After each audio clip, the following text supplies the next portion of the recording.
എബിയിലേക്ക് തിരികെ എത്തുകയും ചെയ്യാം. ഞാൻ തിരുവനന്തപുരത്തേക്ക് പോവുകയാണ്. തിരുവനന്തപുരത്ത് സൂര്യഗായത്രിയാണ് വിവരങ്ങൾ നൽകാൻ നമ്മോടൊപ്പം ചേരുന്നത്. സൂര്യ, നേരം വെളുത്തു കഴിഞ്ഞു.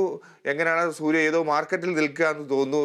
എന്തൊക്കെയാണ് അവിടുത്തെ വാർത്തകൾ, കാഴ്ചകൾ നമുക്ക് കാണിച്ചു തരാൻ പോകുന്നത്? ഫിജി, ആഘോഷം എന്തായാലും ആ തിരക്ക് കാണണമെങ്കിൽ, അനുഭവപ്പെടണമെങ്കിൽ തിരുവനന്തപുരത്ത് ചാല മാർക്കറ്റിലേക്ക് വരണമെന്നതാണ്. ഉത്രാടപ്പാച്ചിലിന്റെ തിരക്ക് അറിയാനും ചാല മാർക്കറ്റിലേക്ക് രാവിലെ എത്തിയതാണ്. രാവിലെ തിരക്ക് അനുഭവപ്പെട്ട് തുടങ്ങുന്നതേ ഉള്ളൂ. നല്ല രീതിക്കുള്ളൊരു കച്ചവടം അത് പൂ മാർക്കറ്റിലാണ് രാവിലെ തന്നെ തുടങ്ങിയിട്ടുള്ളത്. പൂ വാങ്ങാനെത്തുന്നവർ നിരവധിയാണ് ഇപ്പോൾ ചാല മാർക്കറ്റിലേക്ക് കടക്കുന്നത്. ഇതിൽ ഏറ്റവും പ്രധാനപ്പെട്ട കാര്യം, വണ്ടികളിൽ പൂ വന്ന് ഇറങ്ങുകയാണ്. ഇതിപ്പോൾ തോവാളയിൽ നിന്നുള്ള ഒരു വണ്ടിയാണ് നമ്മൾ ഈ ദൃശ്യങ്ങളിൽ കാണുന്നത്. അവിടെ നിന്ന് പൂക്കൾ ഇങ്ങനെ രാവിലെ തന്നെ എത്തിച്ചുകൊണ്ടിരിക്കുകയാണ്. കാരണം പൂ വാങ്ങാനായിട്ടാണ് നിരവധി ആളുകൾ ഈ മാർക്കറ്റിലേക്ക് വരുന്നത്. ഈ അധിക സമയം എടുക്കുന്നില്ല. പൂക്കളൊക്കെ തന്നെ പെട്ടെന്ന് തീർന്നു പോകുന്ന ഒരു സാഹചര്യമാണ്. അതുകൊണ്ട് തന്നെ വണ്ടികളിലൊക്കെ തീരുന്നതിനനുസരിച്ച് ഫില്ല് ചെയ്യുന്നതിന് വേണ്ടി, നിറയ്ക്കുന്നതിന് വേണ്ടി പൂക്കളൊക്കെ ഇങ്ങനെ വന്നുകൊണ്ടിരിക്കുകയാണ്. പൂ വാങ്ങാൻ എത്തിയതാണോ? അതെ, രാവിലെ ഉത്രാടപ്പാച്ചിൽ തുടങ്ങി. അതെ, തുടങ്ങി. അതെ, അത്ത ഒരുക്കാനാണ്. വീട്ടില് ഞാൻ ആക്ച്വലി ബാംഗ്ലൂരാണ് സെറ്റിൽഡ്. അപ്പോൾ നാട്ടിലെത്തിയതേ ഉള്ളൂ. ഓണം ആഘോഷിക്കാൻ വേണ്ടി നാട്ടിലേക്ക് എത്തിയതാണ്. അപ്പോൾ എന്റെ കൂടെ വർക്ക് ചെയ്യുന്നവരെല്ലാം നോർത്ത് ഇന്ത്യൻസ് ഓണം എങ്ങനെയാണ്, അവർ കേരളമൊന്നും കണ്ടിട്ടില്ല. അപ്പോൾ ഓണമൊക്കെ കാണാൻ വേണ്ടിയിട്ട് അവരും നാട്ടിലേക്ക് വരുന്നുണ്ട്. അവരെത്തിയോ? വീട്ടിലെത്തിയോ? ഇല്ല, ഇന്നൊരു വൈകുന്നേരത്തെ ഫ്ലൈറ്റിലെത്തും. അപ്പൊ എല്ലാം അതിനു മുമ്പ് ഒരുക്കാൻ വേണ്ടി, നമ്മുടെ ഓണം എന്താണെന്ന് അവരെ കാണിച്ച് ഞെട്ടിക്കാനുള്ള തയ്യാറെടുപ്പ്. പിന്നെ ഓണം എന്താണ്, എങ്ങനെയാണ് എന്നുള്ളതെല്ലാം കാണിക്കാൻ വേണ്ടിയിട്ടാണ്. സദ്യയൊക്കെ ഒരുക്കുന്ന എല്ലാം ഒരുക്കുന്നുണ്ട്. എല്ലാ സ്ഥലങ്ങളും കൊണ്ട് കാണിക്കുന്നുണ്ട്. നമ്മുടെ പത്മനാഭസ്വാമി ക്ഷേത്രം എല്ലാം എന്താണ് കേരള സംസ്കാരം, അത് നമ്മൾ എങ്ങനെയാണ് ഓണം ആഘോഷിക്കുന്നത്, നമ്മുടെ ഫുഡ് കൾച്ചർ എങ്ങനെയാണ്. കാര്യം നോർത്ത് ഇന്ത്യയിൽ ഇങ്ങനെ അവർ ചെയ്യുന്നില്ലല്ലോ. സദ്യ അല്ലെങ്കിൽ നമ്മുടെ തൂഷനിലയിൽ ഫുഡ് കഴിക്കുക, അതൊന്നും ഇല്ല. സോ ഇതെല്ലാം കാണാൻ വേണ്ടിയിട്ടാണ് അവര്. അതെ, ധോത്തി കൾച്ചർ ഒന്നുമില്ല. സോ ധോത്തി എല്ലാം എടുത്ത് ആ ഒരു ഇതിന് വേണ്ടിയിട്ട് വരുന്നതാണ്. ഇനി പൂ വാങ്ങണം. അതെ, ഓക്കെ. അപ്പോ ഹാപ്പി ഓണം. രാവിലെ തന്നെ ഇത്തരത്തിൽ പൂ വാങ്ങാൻ എത്തിയവരുടെ ഒരു തിരക്കാണ് ഈ മാർക്കറ്റിനുള്ളിലൊക്കെ അനുഭവപ്പെടുന്നത്. ചേട്ടാ, രാവിലെ നിറച്ചു വെച്ച പൂക്കളൊക്കെ വന്നു തുടങ്ങിയതേ ഉള്ളൂ. ഇനി മേലെ രാവിലെ നിറച്ചു വെച്ചത് ഇതൊക്കെ കഴിഞ്ഞിട്ടുണ്ടല്ലോ. ചെറുതായിട്ട് മൂവിങ്ങേ ഉള്ളൂ. ഇനി മേലെ ആണ് കച്ചവടം ഉള്ളത്. എങ്ങനെയാ പൂവിന്റെ റേറ്റ് ഒക്കെ എങ്ങനെയാ? പൂവിന്റെ റേറ്റ് 80, 60 എല്ലാം വില കുറവാണ്. വില കുറവാണ്. കഴിഞ്ഞ വർഷത്തേക്കാൾ വില കുറവായി തവണ.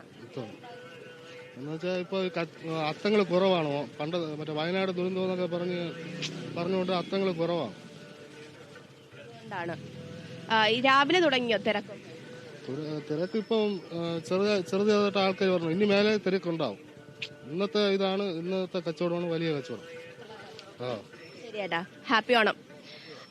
അത് ഇവിടെയൊക്കെ ഇതിലൊക്കെ രാവിലെ ഞങ്ങൾ വന്ന സമയത്ത് പൂക്കളൊക്കെ ഉണ്ടായിരുന്നു. അതൊക്കെ തന്നെ ഇപ്പോൾ തീർന്നിട്ടുണ്ട്.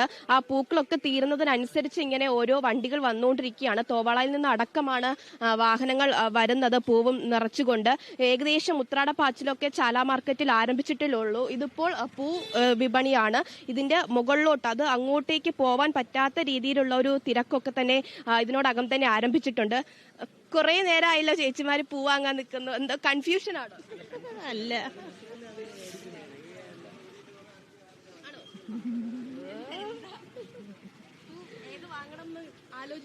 എല്ലാം വാങ്ങി.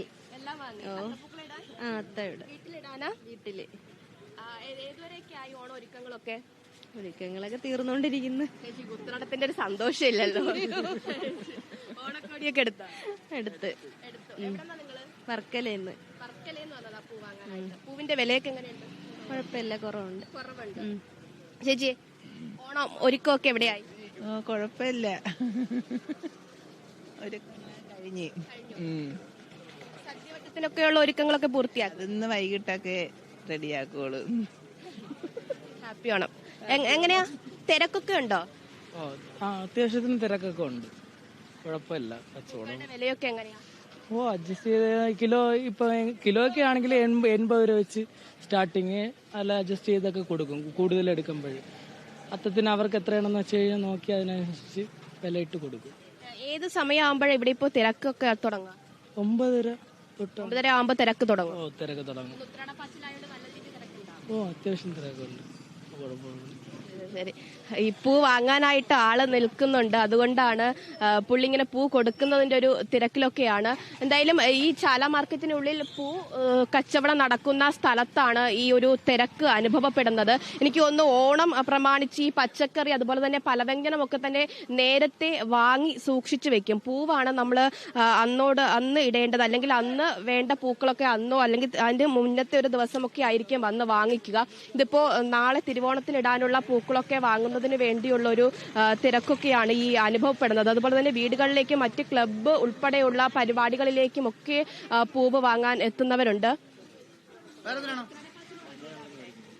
രാവിലെ ഉത്രാട പാച്ചിൽ തുടങ്ങി.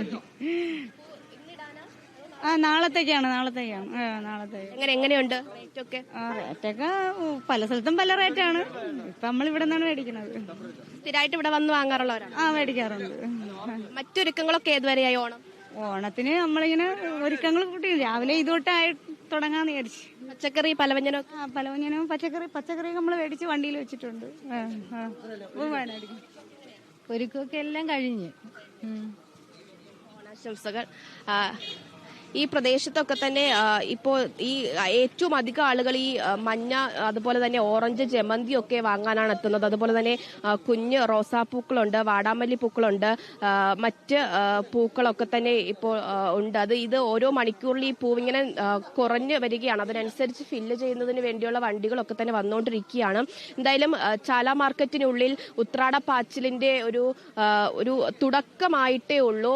വലിയ ഒരു തിരക്കിലേക്ക് ഈ ഒരു മാർക്കറ്റ് കടന്നിട്ടില്ല എന്നതാണ് ഈ സമയം നമുക്ക് കാണാൻ സാധിക്കുന്നത്. നേരത്തെ പൂ കച്ചവടം പറഞ്ഞതുപോലെ ഏകദേശം 9:30 മണിയൊക്കെ ആകുമ്പോഴായിരിക്കും നല്ല രീതിയിലുള്ളൊരു തിരക്ക് ഈ മാർക്കറ്റിലേക്ക് അനുഭവപ്പെടുക. ഉത്രാടപ്പാച്ചിലായതുകൊണ്ട് തന്നെ ഈ ഒരു ദിനം വൈകിട്ട് വലിയ രീതിയിലുള്ള തിരക്ക് ഈ മാർക്കറ്റ് അനുഭവപ്പെടും. കഴിഞ്ഞ ഉത്രാടപ്പാച്ചിലൊക്കെ നമ്മൾ കണ്ടതാണ്. ഏകദേശം ഒരു ഉച്ച കഴിയുന്നതോടുകൂടി ഒരു വെയിലൊക്കെ മാറി നിൽക്കുന്ന സമയത്ത് ഇറങ്ങണമെന്ന് കരുതി നിൽക്കുന്നവരൊക്കെ ഉണ്ടാകും. ആ സമയത്ത് വലിയ രീതിയിലൊരു തിരക്ക് ഈ പ്രദേശങ്ങളൊക്കെ തന്നെ അനുഭവപ്പെടും. ഇവരൊക്കെ തന്നെ ആ വലിയ തിരക്ക് വരുന്നതിന് മുമ്പേ ആവശ്യമായ സാധനങ്ങളൊക്കെ വാങ്ങി വീട്ടിലേക്ക് പോകാൻ വേണ്ടി എത്തിയതാണ്. എന്തായാലും പരിമിതമായ ഒരു ആഘോഷമാണ് ഇത്തവണ ഓണമായി ബന്ധപ്പെട്ട് നടത്തുന്നത്. സർക്കാർ പോലും ഓണാഘോഷമൊക്കെ മാറ്റിവെക്കുന്ന ഒരു സാഹചര്യമുണ്ട്. പക്ഷേ വീടുകളിലൊക്കെ തന്നെ അത്തരത്തിൽ തിരുവനന്തപുരത്ത് അടക്കം വീടുകളിലൊക്കെ തന്നെ ചെറിയ രീതിയിലെങ്കിലും ഓണം ആഘോഷിക്കണം. ഓണം എന്ന് പറയുമ്പോൾ അത് മറ്റൊരു വികാരം തന്നെയാണ്. അത് മാറ്റൊട്ടും കുറയ്ക്കാതെ ആഘോഷിക്കാൻ എന്താണോ കയ്യിലുള്ളത് അത് വെച്ച് ആഘോഷം ഗംഭീരമാക്കാനൊക്കെയാണ് ആളുകൾ ശ്രമിക്കുന്നത്. എന്തായാലും ഈ ഓണാഘോഷം നമുക്ക് മലയാളികൾക്ക് മറക്കാൻ കഴിയില്ല. എന്ത് വേദനകൾക്കിടയിലും പ്രയാസങ്ങൾക്കിടയിലും കാണം വിറ്റും ഓണം ഉണ്ണണം എന്നാണല്ലോ. അങ്ങനെ നോക്കുമ്പോൾ ഓണാഘോഷത്തിന് തിരക്കേറും എന്ന് തന്നെ കരുതാം. അല്പനേരം കൂടി കഴിയുമ്പോൾ നമ്മുടെ വിപണികളൊക്കെ കൂടുതൽ സജീവമാകും. അപ്പോഴേക്കും നമുക്ക് വീണ്ടും കണ്ടുമുട്ടണം. ലൈവിൽ തന്നെ തത്സമയം വിവരങ്ങൾ പങ്കുവെക്കണം. സൂര്യഗായത്രിയാണ് തിരുവനന്തപുരത്ത് നിന്ന് വിവരങ്ങൾ നൽകിയത്. ഒരു ഇടവേള.